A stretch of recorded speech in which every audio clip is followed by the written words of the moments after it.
भगवान भोलेनाथ को जल चढ़ाने के लिए अपने घर से निकले कांवरिये के वस्त्र में विषधर नाग घुस गया और नाग के घुसने के बाद उस कांवरिये की क्या स्थिति हुई, यह देख करके तमाम लोगों के होश उड़ गए। नमस्कार, मेरा नाम शंभू प्रसाद अभय है और आप मुझे मेरे डिजिटल के प्लेटफॉर्मों पे देख रहे हैं। आपको मैं एक सच्ची घटना और इसी माह की घटना दिखाने जा रहा हूं, बताने जा रहा हूं और सुनाने जा रहा हूं, जो देवाधिदेव महादेव के भक्ति से ओतप्रोत है और भगवान भोलेनाथ की शक्ति से भी ओतप्रोत है। एक कांवड़िया अपने घर से भगवान भोलेनाथ के जलाभिषेक के लिए कांवड़ लेकर के निकलते हैं, पैदल यात्रा पर निकल जाते हैं। रास्ते में चलते चलते जब थक जाते हैं, उनका पांव जवाब दे देता है, तब किसी सुनसान स्थान पे बैठ करके और आराम करने लगते हैं।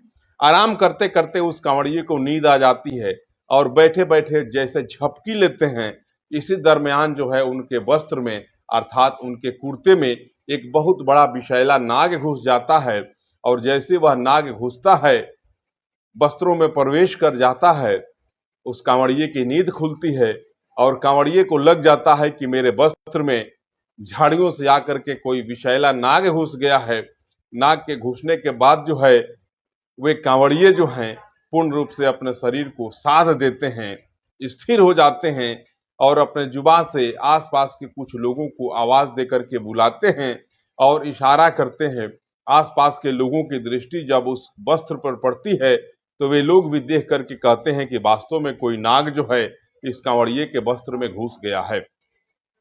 लोग क्या करते हैं, आसपास के घरों से कैंची लाते हैं और जैसे कैंची से उस कांवड़िये के कुर्ते को काटा जाता है, वैसे ही बहुत बड़ा एक काला नाग उसमें से निकलता है। काला नाग को देखने के बाद देखने वालों की क्या स्थिति हुई है आप वीडियो में देख सकते हैं। जो देख रहा है उस काले नाग को, उसके पांव तले जमीन खिसक जाती है, तो उस कांवड़िये की क्या दशा हुई होगी जिस कांवड़िये के शरीर में वह काला नाग घुस गया था और उनके पूरे शरीर पर रेंग रहा था। इस कहानी से दो ज्ञान मिलता है। पहला कि जो महादेव के जलाभिषेक के लिए निकल रहा था, महादेव का अनुयायी, महादेव का अभिन्न अंग जो है नाग, सबसे पहले उस कांवड़िये के शरीर पे जाता है, शरीर में प्रवेश भी कर जाता है वस्त्रों के माध्यम से। काफी समय तक कांवड़िये के शरीर में वह नाग रहता है, लेकिन कांवड़िये को छूता तक नहीं है, कांवड़िये को डसता नहीं है, कांवड़िये को काटता नहीं है और कांवड़िया वहां से उठता है सुरक्षित, फिर महादेव के जलाभिषेक के लिए अपनी लंबी यात्रा पर निकल जाता है। भगवान की कहीं ना कहीं शक्ति है, महादेव की कहीं ना कहीं भक्ति की एक यह बहुत बड़ी शक्ति है, जिस शक्ति के माध्यम से उस कांवड़ियों को नाग देवता ने दर्शन दिया, उनके जिस्म पे रेंगते रहे और उनको डसा नहीं। कहीं ना कहीं यह बहुत बड़ी महादेव की कृपा है। बोलिए देवाधिदेव महादेव की जय। और आप लोग भी कमेंट करेंगे, बताएंगे कि इस खबर को किस रूप में देख रहे हैं।